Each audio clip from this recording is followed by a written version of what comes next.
Mismo ang ubang mga opisyal sa barangay ang nahimong babag sa restoration sa signal sa internet base sa gibutsyag sa Osaka Telecommunication Company.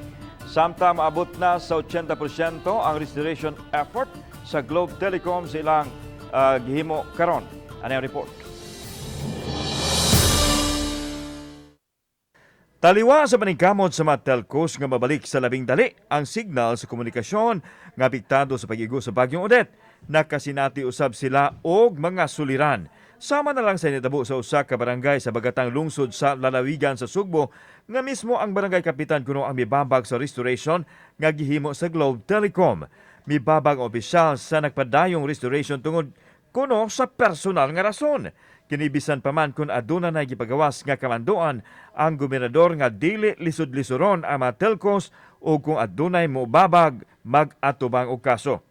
Mato ni Jay Habonero, Regional Manager sa Globe Home Run Project, nga miabot pag-upat kay gayon nga nakigsabot-sabot sila sa opisyal hangtod nga mitugot kini.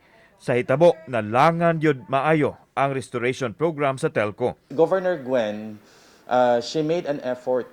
She reminded the public servant not to dili ta mo obstruct sa mga restoration activities and the equipment of those telco companies. Gipasabot ni Habonero nga angayang magtinabangay ang mga telcos ug ang LGU aron mapadali ang serbisyo sa mga konsumidor.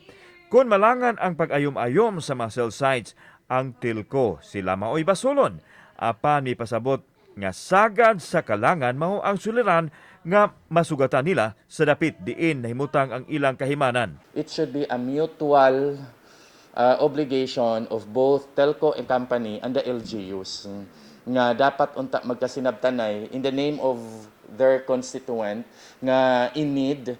Gawa sa barangay, nakasugat usab sila og problema sa mga subdivisions kan sa mga opisyal sa homeowners ang dili mo pasulod sila mga personnel. In Cebu City particular, wherein private subdivisions are many private subdivision here in Cebu City, maglisod ta og sulod kay tungod anang gitawag nato og exclusivity, which is in violation to the law of the HLURB.